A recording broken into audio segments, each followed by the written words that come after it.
Senhoras e senhores, meu nome é Rodrigo Mariano Gurgel e você está ouvindo Moriar. É hora de falar do que realmente importa.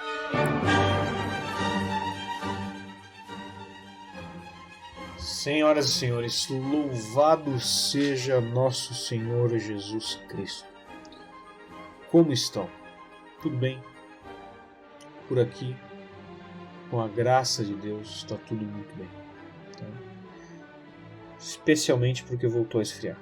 Aquele veraneco que teve aqui não foi bom, não foi legal, eu não gostei e eu não aprovo. Mas agora voltou a esfriar, graças a Deus, espero que continue assim. Eu admito que eu estou talvez assim começando a ficar um pouco ansioso por causa da minha ordenação. Não muito, mas estou. Se vocês tiverem a impressão de que eu estou tremendo, é só impressão. Não, tá tudo bem sim, tudo tranquilo. O único problema, na verdade, é que assim, eu acabei de gravar 38 minutos de áudio, só que eu não gostei. Tá? Eu não gostei do áudio. Então eu parei, deletei o áudio e agora eu estou gravando de novo. E já são 6h25, em breve é as vésperas, mas vai dar tempo, vai dar tudo certo, porque Deus é bom e de alguma forma ele sempre consegue organizar as coisas para que, apesar da minha absoluta incapacidade de me organizar como eu deveria, tudo funcione. Não gosto muito de saber que eu abuso um pouco da boa vontade divina, que eu abuso um pouco da paciência de Maria, mas eu acabo fazendo isso com um bom filho estúpido. A gente abusa da boa vontade da mãe, entendeu? Então, que eu posso fazer? E falando nela, assim, parece piada, mas é sério. Eu comprei um livro nas férias sobre Nossa Senhora. Eu já comprei um livro antes das férias, mas levei ele para ler nas férias. E assim, eu não sei aonde ele está. Tá? Eu não esqueci em nenhum lugar que eu fui, mas eu não sei onde está o meu livro. Então assim, vocês rezem, tá? Porque eu sei que o pessoal que escuta esse podcast é brabo de oração. É um pessoal assim que é escutado pelo céu. Então vocês rezem para esse livro aparecer, porque assim, era um livro meio que importante. Eu precisava estudar aquilo e eu não sei onde ele está. Tá? Então rezem por isso aí, por favor. Uma outra coisa, eu comecei a fazer umas postagens um pouco diferentes no Instagram.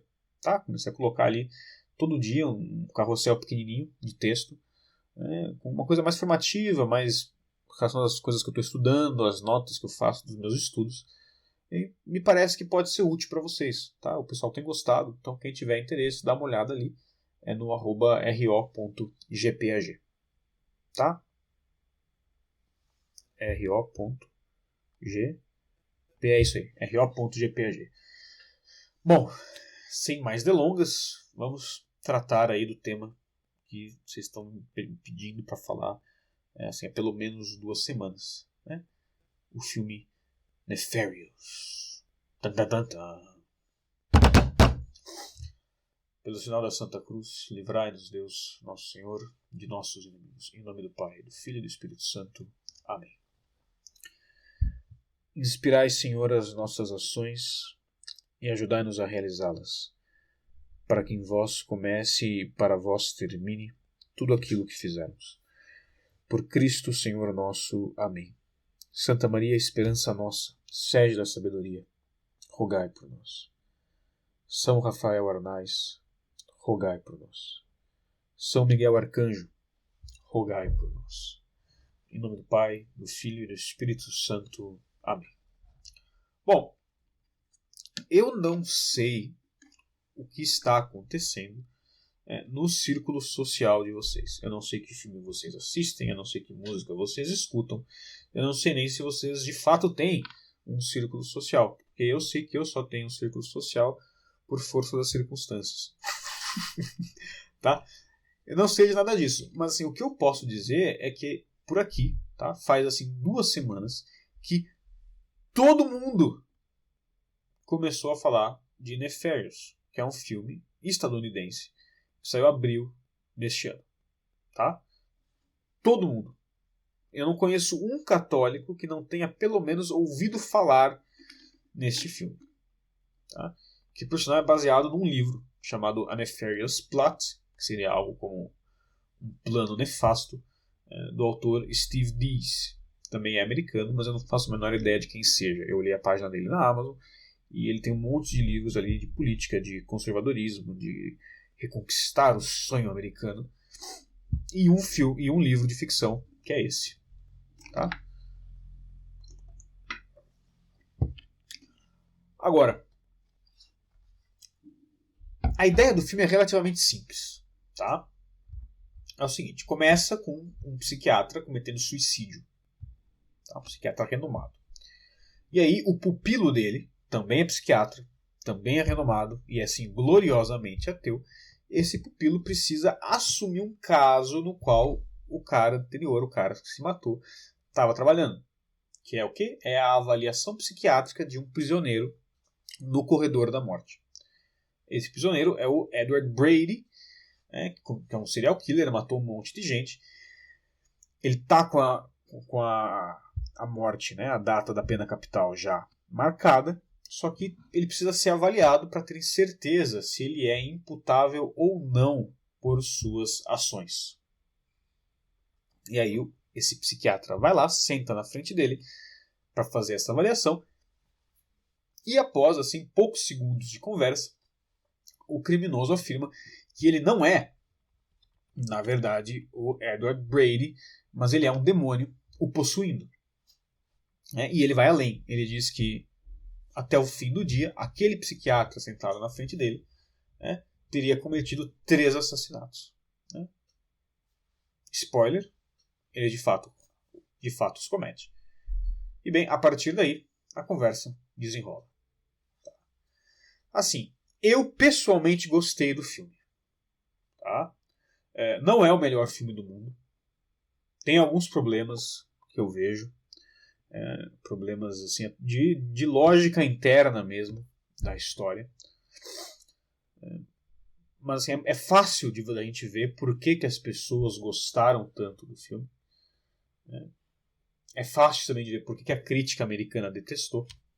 Se você vai ali no Rotten Tomatoes, que é um site de crítica de filmes, você vê que tem assim 19% de aprovação da crítica e 90 e pouco por cento de aprovação do público. É fácil ver por que tem essa disparidade, é fácil ver por que as pessoas gostaram, especialmente por que os cristãos gostaram. Tá? Se vocês ouvirem barulho, é o pessoal voltando do esporte enquanto eu gravo aqui o podcast. Mas, para mim, o que mais marcou no filme, o que mais eu achei interessante, é o fato de como o filme é um retrato assim, excelente, e até um pouco perturbador, de como é realmente uma pessoa que está completamente possuída pelo demônio. Tá? A grande sacada do filme, me parece, é fazer um retrato de uma possessão que seja realista. Porque muitos retratos cinematográficos que nós vemos de possessões, eles pegam as coisas mais extraordinárias. Porque assim, claro, uma possessão demoníaca é algo extraordinário por si só. Não é algo comum. Tá?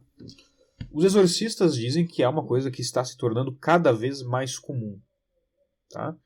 É uma coisa que tem crescido, porque nós temos aí uma cultura completamente sem Deus, uma cultura que assim está cada vez mais permeada de elementos ocultistas, inclusive elementos satânicos, e tudo isso vai abrindo portas. Então é óbvio que vai se tornar mais comum, mas a possessão em si permanece sendo uma coisa extraordinária. Mas dentro da coisa extraordinária que é a possessão, há os elementos comuns e há as coisas que são incomuns. Então, assim, que alegria, né? Pessoas gritando. Eu vou manter isso no áudio para vocês saberem como é a realidade de um seminário. Ó, isso aí, eles estão voltando do futebol, acho. Não contem pra ninguém que eu não fui, tá? Tenham paciência. Minha porta fica bem na beira da escada, então... Enfim. Então, dentro desse fenômeno extraordinário que é a possessão, você tem os fenômenos ordinários e os fenômenos extraordinários dentro daquele. Então, assim, pessoa que vai vomitar prego, que vai subir na parede, que vai levitar, não sei o que, não sei o que, não sei o que, todas essas coisas, elas são extraordinárias. Elas acontecem? Acontecem. Elas são comuns? Toda pessoa possuída vai subir escalando a parede? Não. Entendeu? Não vai. Só que como essas são coisas mais visíveis, geralmente quando você tem um filme ou uma história de terror que trata disso, eles se apegam a esses pontos. Enquanto que esse filme não faz isso. Esse filme foca, me parece que a grande fonte de terror, né, de desconforto, a coisa mais perturbadora do filme, o que é? É a subjugação total da vontade de uma pessoa, né, que é o Edward, e que inclusive aparece às vezes, tem cenas em que é ele falando e não o demônio. E ele é uma criatura destruída, humilhada, né, que até fala, não, porque eles, os demônios, são meus donos. Você vê aquela personalidade completamente quebrada, subjugada por uma outra personalidade maligna, tá? Que está usando o seu corpo. E você vê esse jogo entre as duas personalidades e a malevolência do demônio esmagando e torturando o Edward, né? E você vê isso retratado, né, com a maestria com a qual o ator que interpreta esse personagem demonstra isso nas expressões faciais. É maravilhoso, né? É apavorante, realmente. Causa assim profundo desconforto. É realmente perturbador você ver aquilo. E olha que eu não sou um cara sensível, tá? Eu não sou um cara sensível. E assim, não tem sangue no filme, não tem um efeito especial praticamente, mas você olha aquilo e você fica assim, realmente é uma coisa que gera aí um incômodo, tá? Isso foi o que mais me marcou. Ainda que o que me parece que tenha sido assim que tenha mais despertado nas pessoas essa idolatria por esse filme não tenha sido tanto esse aspecto teológico, por assim dizer, mas a questão das pautas culturais e políticas, porque o demônio vai na conversa com o psiquiatra demonstrando como é do interesse do inferno, por assim dizer, as pautas que estão aí circulando hoje em dia, né? As pautas progressistas, as pautas modernas, né? A liberação sexual, o aborto, a eutanásia, etc, etc, etc. Isso é uma coisa que é verdade, mas que eu não gostei muito. Tá? Não que eu não tenha gostado da relação entre mudanças culturais ruins no mundo e a ação diabólica. Porque isso é verdade. Há esta relação. Tanto que assim, seria muito fácil olhar para a esquerda mundial e dizer só falta eles dizerem que são satanistas. Mas seria errado, porque eles já dizem abertamente que são satanistas. Tanto que eu estava vendo semana passada a nova moda entre os abortistas dos Estados Unidos é tentar usar a liberdade religiosa como membros do templo satânico para poder fazer aborto. Tá?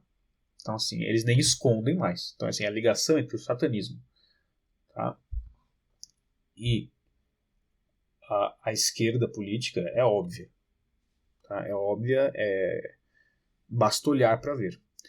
O que eu não gostei, tá, foi o tom de propaganda política que tem ali, e que você já tem ali uma leve inclinação a perceber, mas que fica mais claro quando você vai ver o autor do livro que serviu de base. Né? Porque assim, que há essa relação estreita entre o mundo moderno e o satanismo, declarado ou não, é óbvio que há. Só que a gente não pode esquecer que o mundo moderno ele não é só um fruto da esquerda política. O mundo moderno não é só um fruto dos progressistas. Tá? Não.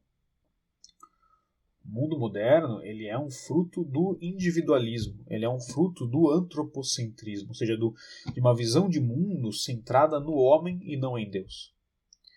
E essa visão de mundo centrada no homem e não em Deus, ela não é exclusiva a um partido político. Tá? Você tem documento da igreja condenando o liberalismo político. Porque o liberalismo político também é mal. Também conduz as almas ao inferno. Né? Também viola a dignidade humana. Tá? Também produz assassinato, também produz morte, também produz aborto. Tá? Então, assim, isso eu não gostei muito. É uma das coisas que eu não gostei muito, na verdade. As outras coisas que eu não gostei são mais questões que dentro da história, assim, para mim pareceram que ficaram meio desconexas, mas são pouquíssimas, tá? Porque o filme realmente é excelente, é muito bem feito. Tanto que eu não vou nem entrar nessas coisas. Mas, enfim, essa é assim, é uma visão panorâmica, tá, do que eu achei do filme. Né? Tem esse aspecto teológico da possessão demoníaca e tem esse aspecto cultural. Né? E aí essas duas coisas jogam uma com a outra. Mas queria conversar com vocês sobre algumas coisas em especial. Tá? Em primeiro lugar, tá, eu acho que a gente tem que tratar do elefante na sala. Tá? Que é o que? Não é um elefante, é um anjo. É um anjo caído, é o demônio. Tá? Que é o que? Nós, como católicos, nós não podemos tá, duvidar da existência dos demônios e da ação demônica. Nós não podemos duvidar disso. Isto é uma verdade de fé. Tá? O demônio não é uma figura de linguagem, ele não é um símbolo. Eles são criaturas reais, individuais. São anjos caídos que, como diz na oração de São Miguel Arcanjo, andam por aí procurando perder as almas. Tá? E é uma verdade de fé. O que isso quer dizer? Quer dizer que não é um dogma, ou seja, não foi proclamado, nenhum papa sentou e escreveu um documento falando: nós declaramos pela autoridade que foi a nós conferida que demônios existem. Não foi feito isso e não vai ser. Né? Porque os dogmas são feitos em casos específicos para corrigir erros. Né? E a existência dos demônios é uma coisa tão óbvia, é uma coisa assim que está assim, tão clara na Sagrada Escritura, tão clara na tradição, é tão unânime entre os santos, é tão unânime entre os padres da patrística. Assim, cara, a igreja que não erra, tá? Lex orandi, lex credendi, ou seja, a lei de como nós rezamos, tradicionalmente, é a lei do que nós cremos. Assim, ou seja, a liturgia nos ensina a crer. E assim, existe um rito litúrgico de exorcismo, que não faria nenhum sentido de existir se não houvessem demônios. Ou seja, você duvidar de que o demônio existe é você dizer, bem, a igreja está há 2000 anos errada, mas eu agora estou certo, beleza? Confie em mim, não em 2000 anos de tradição. Não tem nem pé nem cabeça. Então assim, se você é católico, se você não é católico, faz o que você quiser da sua vida, tá? Assim, eu espero que você se converta, rezo pela tua alma, mas assim, sabe? Vá em paz. Se você é católico, você não pode duvidar da existência do demônio. Em risco, inclusive, de pecado contra a fé. Tá? Mas assim, para garantir que ninguém saia daqui sem entender isso, tá? Eu separei 2 trechinhos do magistério da igreja. O que é o magistério? O magistério são os ensinamentos da igreja ao longo dos séculos, que nos ajudam a interpretar as coisas. Primeiro, eu separei um trecho da carta Quam Laudabiliter, do Papa Leão I. Tá? Essa carta foi escrita em 447. Nela ele está corrigindo uma série de erros que foram pregados por um bispo chamado Torríbio. E um dos erros é precisamente com relação aos demônios. Ele diz o seguinte, abre aspas, a verdadeira fé professa que a substância de todas as criaturas, quer espiritual, anjos, quer corporal, nós, animais, etc., etc., a verdadeira fé professa que a substância de todas as criaturas, quer espiritual, quer corporal, é boa e que não há nenhuma natureza do mal. Pois Deus, que é criador de todas as coisas, não fez nada que não fosse bom. E aí agora ele vai falar dos demônios. E ele toma já como se fosse uma coisa óbvia. Ele diz, daí se segue também que o diabo seria bom se permanecesse no estado que foi feito, ou seja, como um anjo de luz no céu. Mas, porque usou mal da sua excelência natural e não permaneceu na verdade, tá? Desligou-se do sumo bem. Está falando do quê? Do primeiro pecado. Que Santo Agostinho, no comentário ao Gênesis, ele localiza ali naquela parte do Deus separou as trevas da luz, que está ali no comecinho do Gênesis, está falando da criação ainda. Santo Agostinho vê ali a queda dos anjos. E é disso que eles estão falando aqui também. O pecado dos anjos que culminou na queda de Lúcifer, que tornou-se Satanás, e de seus asseclas. Ou seja, criados bons, corrompidos pelo próprio mal. E nessa corrupção, separados do sumo bem. E na hora que você se separa do sumo bem, você se torna uma criatura de puro ódio e rancor e pecado. Incapaz de amar, incapaz de desejar o bem. O segundo trecho é um trecho do primeiro sínodo de Braga, tá? Realizado em Portugal, concluído em 574, sob a autoridade do Papa João III. Tá? Isso aqui é uma condenação. Abre aspas. Se alguém diz que o diabo não foi anteriormente um anjo bom feito por Deus e que a sua natureza não foi obra de Deus, mas diz que ele mesmo é o princípio e a substância do mal, seja anátema. Fecha aspas. Ser anátema está dizendo o quê? Está dizendo que você é réu de excomunhão, porque você está pregando algo abertamente contrário à fé, você não acredita na mesma coisa que a igreja acredita. Ou seja, essa é a sua opinião, no caso, nesse exemplo, de que o demônio é o próprio mal, como se o demônio tivesse criado o mal, houvesse sido criado ele mesmo como uma coisa má, ou que ele crie o mal, como se ele fosse uma espécie de um segundo Deus maligno. Você não está em comunhão com a igreja. Ou assim, em outras palavras, o demônio existe, mas ele não é o próprio mal. Tá? Ou assim, em outras palavras, como alguns estão dizendo hoje em dia, coisa que está aí meio em voga, ele não é a própria divisão, ou tudo aquilo que gera divisão. Não. Ele é nítido, repito, é óbvio pela Sagrada Escritura, é óbvio pelos Santos Padres, e como vocês podem ver, é óbvio pelo magistério também. Ele é uma criatura, ele é um anjo, criado bom, que rebelou-se contra o seu Criador, corrompeu-se, tornou-se mal, e agora trabalha para a perdição dos homens. Por quê? Porque o demônio odeia a Deus e nós fomos criados à imagem e semelhança de Deus. Tá? E é importante que nós saibamos que o demônio existe. Por quê? Porque, como eu já disse em outros lugares, os inimigos do homem são 3. O mundo, o demônio e a carne. Então, se você age como se o demônio não existisse, né, você está entrando numa guerra e você está fingindo que você só tem 2 inimigos quando você tem 3. Entendeu? E assim, esses 3 inimigos, eles por vezes agem juntos. Eles por vezes se aliam uns com os outros.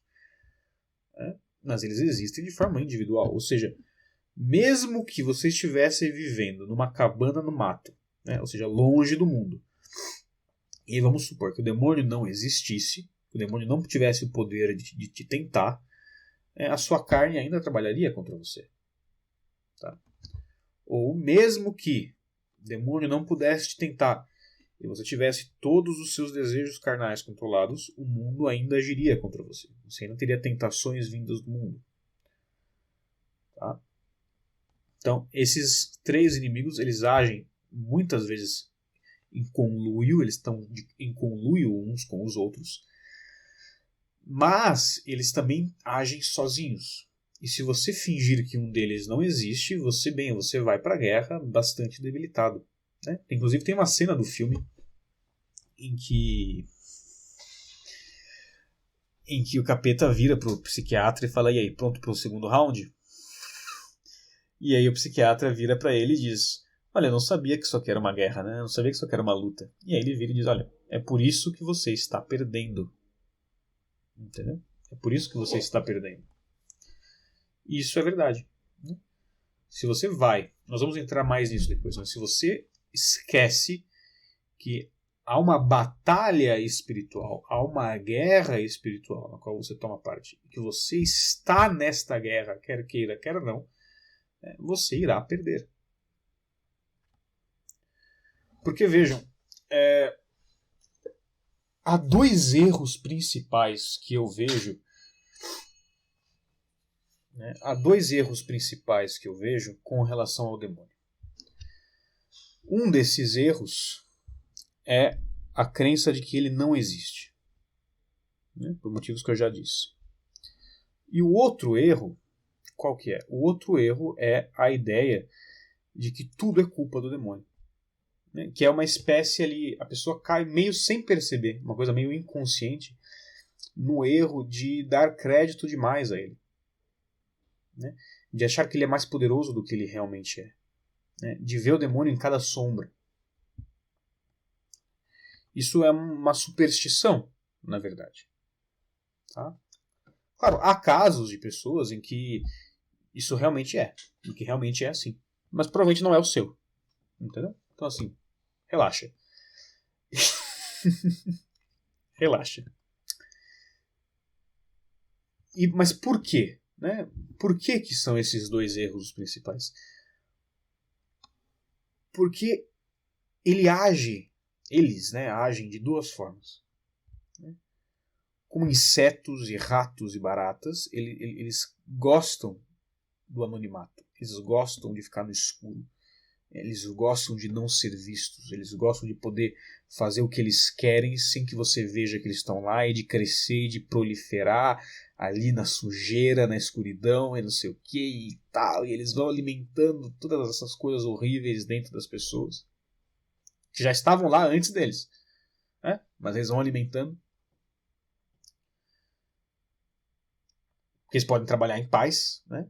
E geralmente quando você joga uma luz muito forte, né, as tentações até diminuem, ou seja, quando a pessoa sofre tentações muito fortes, diabólicas, começa a expor essas tentações a um diretor espiritual, a um padre, essas tentações diminuem. Mas na hora que o anonimato termina, eles mudam de estratégia e eles são todos macacos de Deus, imitadores, panacas e ridículos. Eles começam a fazer barulho. Tá? Quando eu digo fazer barulho, eu não estou falando de coisas extraordinárias, como acontecia com o Padre Pio, de ficar jogando coisa no chão. Nada, eu não estou falando disso necessariamente. Estou falando de fazer barulho no sentido de chamar atenção mesmo. Né? De tentar para que você ache que tudo é ele, que você fique com muito medo, que você fique paranoico, que você veja o demônio em todo lugar, e que sim, tudo, o demônio, demônio, demônio, isso, não existe outra fonte de mal na Terra além do demônio, tal, tal. E por que isso é ruim? Porque cada instante que você gasta pensando no demônio, você não está pensando em Deus. Sacou? Eu acho que eu já comentei isso com vocês uma vez. Porque isso também são, na verdade, os dois principais efeitos, não sei se seria justo dizer principais, mas dois grandes efeitos do mal em nós. Não só do mal demoníaco, mas do mal em geral. Primeiro tem o efeito direto do mal. Tá? Ou seja, uma coisa má acontece. Eu vejo uma grande tragédia, eu vejo uma coisa terrível, e isso me marca muito. Isso aí tem os efeitos maus que são concretos daquilo. Tem morte, doença, tristeza, medo. O efeito direto do mal. Mas aí também o que existe? Também existem as consequências do mal, no sentido de que você começa a ficar escandalizado por aquele mal. E você só olha para o mal. E o mal te impressiona. E o mal te assusta. E o mal, ele sacode a tua esperança. E aí você começa a pensar mais no mal que precisa ser evitado, mais no mal que precisa ser destruído, do que no bem que deve ser buscado. E se você está olhando para o mal, só pensando em se proteger do mal, só pensando em destruir o mal, e você não está olhando para Deus, que é o bem que deve ser buscado, você irá cair. Não tem outra opção. Você irá cair. Tá? Por quê? Porque nós não fomos feitos para contemplar o mal. Nós fomos feitos para contemplar os mistérios divinos. Nós somos feitos para conhecer, amar e glorificar a Deus. Não para conhecer, detestar e erradicar o demônio. Entendeu? Então é muito importante que se tome cuidado com isso. Tá? Especialmente porque, por uma série de questões, o mal é muito interessante para nós. Tá? Você pode ir para qualquer círculo católico, sentar e conversar. Se você tentar puxar uma conversa, por exemplo, sobre as grandes graças que as pessoas recebem na vida delas, as pessoas vão achar lindo e vão conversar sobre aquilo por 10 minutos. Se você puxar uma conversa sobre histórias de possessão demoníaca, o papo dura a noite inteira. Tá? Então, assim, nós não podemos esquecer que o demônio existe. É importante. Faz parte da nossa fé. Nós temos que saber disso, inclusive, para que nós possamos nos proteger. Mas nós não podemos ficar obcecados com ele. Nós não podemos lhe dar mais crédito do que lhe é devido. Tá? Especialmente porque, em última instância, o demônio, a ação demoníaca é absolutamente restringida àquilo que Deus permite. Eles não têm liberdade para fazer o que eles quiserem. Se eles tivessem, a pessoa ia pecar mortalmente pela primeira vez na vida e ia morrer. O que ele quer? Ele quer que você vá para o inferno. Então, primeiro pecado mortal, imediatamente morte e condenação eterna. Agora, não. Deus limita a ação demoníaca de tal forma que os demônios, para sua absoluta frustração e ódio cada vez maior, eles são atormentados com a consciência de que a pior coisa que eles podem fazer será sempre usada, ou poderá ser sempre usada, se os homens forem fiéis a Deus, para a maior glória de Deus, para a salvação das almas. Que é a grande frustração da cruz, né? No momento que o capeta achou que estava ganhando, que estava assim, abalando com tudo, que ele tinha ganhado, ele descobriu que, na verdade, o que ele tinha feito, que era orquestrar a crucificação do homem que se dizia filho de Deus, aquilo ali foi o que garantiu a salvação da humanidade inteira. Então, assim, é uma criatura poderosa, que nós temos que ter cuidado, nós temos que saber nos proteger, porque basicamente se resume no uso dos sacramentais, como água benta, devoção a Nossa Senhora e especialmente se mantém em estado de graça. Porque quem está em estado de graça, o demônio não tem nenhuma autoridade sobre essa pessoa. Enquanto que uma pessoa em pecado mortal, ela praticamente sentou no colo do capeta e falou: oi, meu amor. Tá? Você, em pecado mortal, está sob a autoridade do demônio. Em estado de graça, você está em comunhão com Deus. O demônio não tem poder sobre você. Tá? Ele pode agir ali, dependendo do que Deus achar melhor, mas ele não tem autoridade estrita sobre a sua alma. Tá? Eu acho que eu entrei numa tangente e me perdi. O que eu estava falando? Sim, nós temos então que ter essa consciência que eles existem para nos proteger, mas assim, consciente de que é uma criatura absolutamente limitada, é só uma criatura, não é um Deus. Entendeu? E que em sua frustração e condenação eterna, pensar, né, que era uma... Diz a tradição que Lúcifer era o mais alto dos anjos, né, o mais bonito, o mais... Dizem alguns santos, não sei se está nomes, mas dizem que inclusive ele teria sido criado para ser o anjo da guarda de Nosso Senhor. Né? E uma criatura que estaria tão próxima ali do trono celeste, né, tão próxima da glória, por uma vaidadezinha estúpida se condenou ao inferno. Entendeu? Ia ficar na terra, sabe? Tendo que, sei lá, mexer com um bicho para assustar a velhinha, entendeu? É uma coisa assim, é triste. É triste, é ridículo, é patético. Sabe? Então assim, a gente tem que ter medo, que são criaturas extremamente poderosas comparadas a nós. Mas a gente tem que saber que, assim, primeiro, Nossa Senhora já esmagou na eternidade a cabeça da serpente. Demônios já foram derrotados. Eles irão perder. Eles não fazem nada que Deus não permita. E Deus não permite que nós sejamos tentados além das nossas forças. Tá? O que isso quer dizer? Isso quer dizer que... Pense o seguinte, toda tentação que Deus permite que você sofra, ela nunca é porque Deus quer te condenar. Tá? De modo nenhum. Não. A tentação que Deus permite que você sofra, ela está ali para que você resista a essa tentação e para que você se santifique. Para que você se aproxime mais de Deus. Tá? Para que você se torne mais próximo de Deus, mais santo, para que você vença a tentação. E ele nunca vai te dar uma tentação que você, com a ajuda dele, não poderia superar.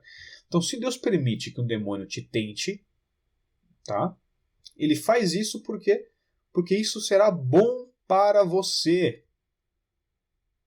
Tá? E o que você tem que fazer? Resistir à tentação. Só isso. Se você resiste à tentação, você está pegando o capeta que queria ali fazer um negócio para te condenar, você está usando ele para ser mais santo, usando ele para dar glória a Deus. Você não precisa ficar pensando no capeta, porque o capeta, aí você anda pela rua e fala, não, porque o capeta me odeia, o capeta me persegue.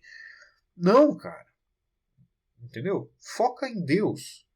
Foca em Deus, mantém o estado de graça, reza, usa água benta, usa a cruz, usa os sacramentais necessários, tem a devoção a Nossa Senhora e segue a tua vida.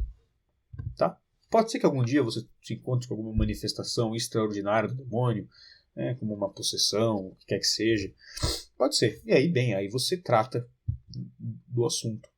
Tá? Aí você realmente precisa dar mais atenção a isso e se preocupar mais com isso. Mas, no modo geral, se você não pecar, né, se você se preocupar em não pecar mortalmente, está tudo bem. Tá? E muito cuidado, eu recomendaria a vocês, com curiosidade. Né, com essa curiosidade que é alimentada e estimulada pelo mal. Né? Curiosidade por coisas do ocultismo, curiosidade por coisas esotéricas, curiosidade pelo mal, curiosidade, não, eu só quero saber como funciona, eu só quero ver o que é, só quero ver o que tem ali. Isso aí é mal. Tá? Isso é uma verdadeira tentação. Tá? E é uma verdadeira tentação diabólica, é uma tentação do espírito que vai te levar a pecar mortalmente. Eu sei porque eu estive aí, né? Eu cedi a curiosidade nesses casos, eu fiz estas coisas, e assim, não vale a pena. O que tem de trás da cortina é feio e é sem graça ainda por cima. Tá? Não vale a pena. Assim, é absolutamente chato e feio. Tá bom? Agora, a outra coisa que eu gostaria de falar com vocês, trocando um pouco de assunto, né? Mas que faz pensar quando a gente assiste o filme do Nefarious, é como não existe no mundo, não ao menos realmente, não totalmente, neutralidade. Né? Eu lembro que depois que eu me converti, a primeira vez que me falaram algo semelhante a isso, eu achei um pouco demais. Mas isso ficou na minha cabeça por meses, realmente por meses, talvez até mais, talvez até eu de fato perceber que o que me falaram era verdade, tenha levado mais de um ano, mas ficou. Né? E eu acabei sendo obrigado a admitir, se eu queria ser honesto, que aquilo fazia perfeito sentido. Né? Que é o quê? Nosso Senhor Jesus Cristo, quando ele se encarna, quando a segunda pessoa da Santíssima Trindade, né, o Filho de Deus, assume uma natureza humana e funda uma igreja aqui na Terra, 2000 anos atrás, ele rompe a história humana, de alguma forma. É o momento em que Deus não só age na história humana, mas que Deus torna-se um personagem humano na história humana. Né? Com uma pessoa divina com uma história humana. E isso é um evento, é um dos maiores eventos, é o maior evento, eu digo um porque eu não sei em termos filosóficos o que é mais tremendo, né? Se é a encarnação ou se é a redenção. Mas um desses dois é um dos maiores eventos da história, maiores inclusive que a própria criação. E isso tem um efeito histórico e tem um efeito cultural, além de um efeito espiritual. É um efeito cultural que também é espiritual. Que é qual? Que é que tudo que acontece antes de Cristo e depois de Cristo acontece em função do Cristo, em função de Deus.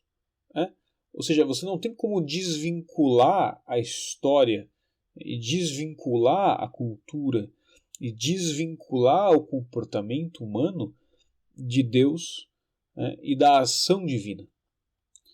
E quando Deus assume uma natureza humana em Cristo Jesus, nosso Senhor, concebido no ventre puríssimo da Virgem Santa, o que acontece? A humanidade inteira ela é imediatamente dividida em dois grupos. Todos os que já existiam, todos os que haviam existido antes e todos os que viriam a existir depois. Eles são imediatamente divididos em dois grupos e todas as ações de todas as pessoas são divididas em dois grupos de ações. As ações que vão a favor do Cristo e as ações que são contrárias ao Cristo. Não existe neutralidade, não existe ser indiferente a Cristo. Negá-lo, que é o mais próximo que você pode fazer, você pode fingir que ele não existe, é uma negação. Não existe zero, é ou menos ou é mais. E por que isso é interessante na história do filme? Porque isso nos faz pensar, nos faz lembrar de inclusive um exercício de meditação que é proposto por Santo Inácio nos exercícios espirituais dele, em que ele peça que nós imaginemos dois grandes exércitos, com dois estandartes. O exército dos condenados, dos réprobos, dos mundanos, dos devassos, e o exército dos santos. Um carrega o estandarte da perdição, o estandarte do inferno, e um carrega o estandarte de Cristo, que é a Santa Cruz. E não existe a opção de não lutar. A verdade é essa, não existe a opção de não participar da batalha. Especialmente porque a batalha acontece nos nossos corações. Ela acontece no mundo, ela acontece na cultura, ela acontece na sociedade, mas o mundo, a cultura e a sociedade, eles são fruto de ações de pessoas concretas, individuais e reais. Então, assim, o grosso desta batalha, que é espiritual, acontece em nossos corações. E nós não podemos, então, nos iludir achando que as nossas ações podem ser neutras. Que quando eu faço uma coisa que é um pecado aparentemente pequeno, entre aspas, um pecadinho venial, como às vezes a gente diz, ou quando eu decido não lutar contra uma tentação, quando eu aceito a minha preguiça, eu não estou simplesmente sendo preguiçoso, eu não estou simplesmente cedendo às minhas más inclinações, não. Eu estou ativamente contribuindo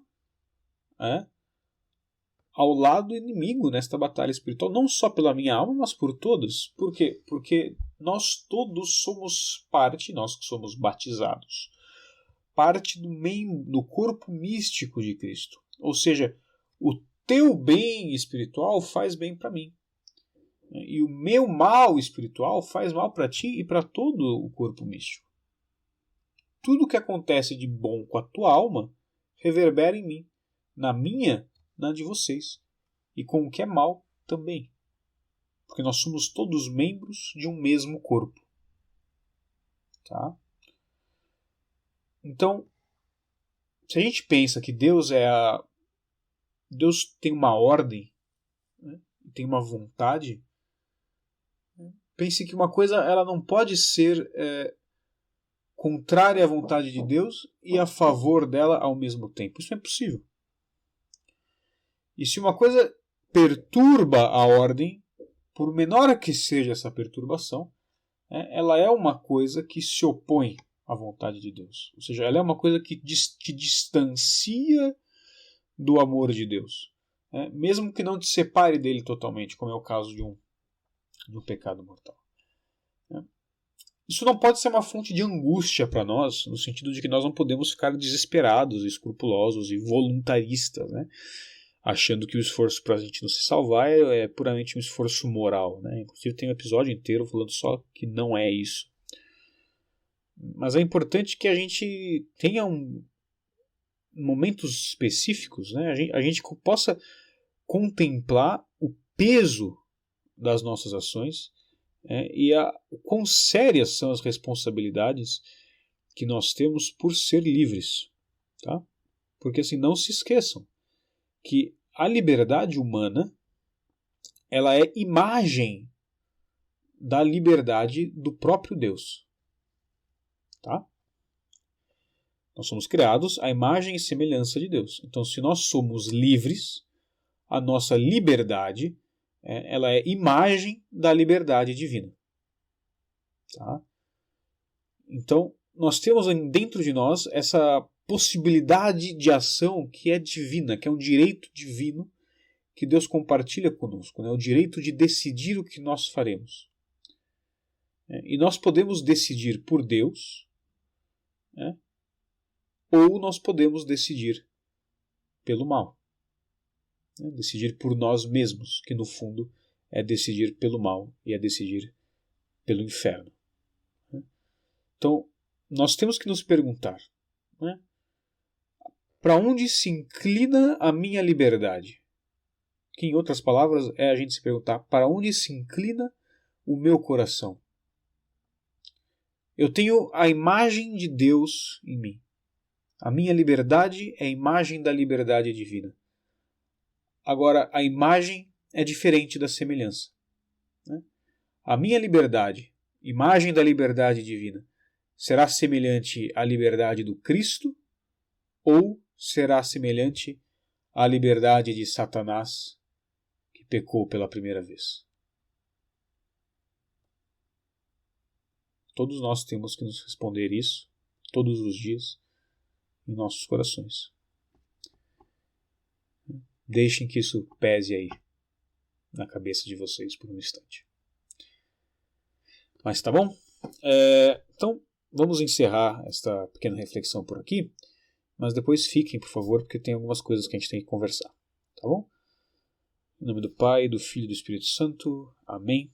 Nós vos damos graças, Virgem clementíssima e piedosa, por esta gravação, por este áudio. Nós vos pedimos que possa tocar o coração das pessoas e aproximá-las de vosso Filho, o Diviníssimo Senhor Cristo Jesus, que nos lavou em seu sangue. Amém. Glória ao Pai, ao Filho e ao Espírito Santo, como era no princípio, agora e sempre. Amém. Em nome do Pai, do Filho e do Espírito Santo. Amém. Bem, o momento jabá, para vocês é o seguinte: você gostou do áudio? Você se sente inclinado a cooperar com o meu trabalho? Você acha que o que eu faço serve para alguma coisa? Se você acha que é horrível, você já considerou que pode ser horrível porque eu não estudei o suficiente? De qualquer forma que seja, sendo que você achou ruim e quer ajudar a consertar, seja que você achou bom e quer que melhore, você pode, nos dois casos, ajudar muito apoiando o meu trabalho. E você pode fazer isso no Apoia-se. http://apoia.se/Morier. O link está na descrição do áudio ou do vídeo. Lá você pode cooperar comigo com valor a partir de R$5, e fazendo isso você ganha recompensas exclusivas. Tá bem? Agradeço desde já. E para nossas intenções de orações da semana, gostaria de pedir que vocês rezassem pelos doentes, pelos possessos, pelos que são vítimas de ataques demoníacos, que vocês rezem por todos aqueles, especialmente aqueles padres que perderam a fé, que já não creem mais, e que, por sua falta de fé, conduzem as almas à perdição. Que Deus tenha piedade deles, que Deus lhes traga de volta a Santa Igreja. Peçamos também por todos aqueles que estão presos na falta de fé, no geral os ateus, os hereges, para que eles creiam na verdadeira Santa Igreja, para que eles tomem parte ativa e real e amorosa no corpo místico de Cristo, e para que possam todos ser salvos. Pedimos também por todos aqueles que se confiaram às nossas orações, pela conversão de todos os pecadores, e, é claro, eu peço que sempre que vocês puderem, vocês rezem também por mim. Um grande abraço, fiquem com Deus, e não se esqueçam do quanto Ele ama vocês.